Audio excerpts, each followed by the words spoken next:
Hey everybody, how you doing? This is Jimmy with Fuji Xt1. Today's tip has to do with the focusing point and how to adjust its size as well as its position on the viewfinder. This is very important because rather than just taking a picture or auto-focusing and then readjusting later, which is completely legit, having it set to a certain way allows you to plan and see a picture a different way before you take it. So I fully recommend you guys practicing this next tip, adjusting the size as well as position. So let's go ahead and get right into it. I've actually set my focusing point adjustment to the down arrow key. It's a shortcut that I've set. So you can do the same thing, and there it is right there. There I am, in focus hopefully. You can now adjust it by moving it to one of those crosshairs you'll see there, okay? Just like this. And once you have it set, you can just press the half shutter button right there and it'll set it. Before you do that, you can adjust the size of the focusing area, just like this. You'll notice I'm using this wheel back here. You can also use the wheel in front.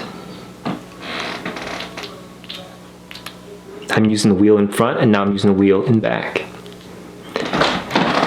Just to note, however, the bigger the focusing area, the easier it will be to grab something to focus on for the camera, especially in auto-focusing.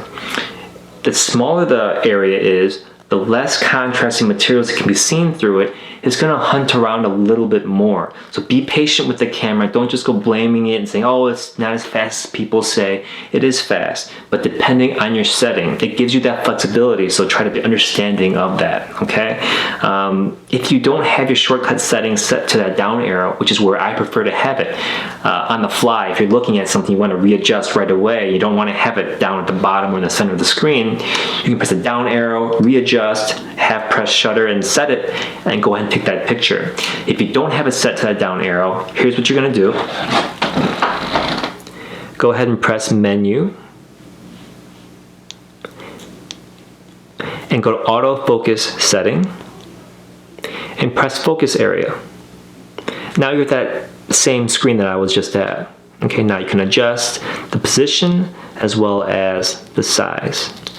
Now the more exact it will be, the harder it will be to focus, but then again it will be more exact, so be more patient. And the larger it is, the more on the fly you can autofocus and get more spontaneous pictures. Okay? Alright guys, go ahead and practice and be very proficient with this function, because I use it all the time. It's not just about letting it sit in the center or at one single focal point. Every situation can be different and can really influence how you see a picture before you take it. See you guys next time.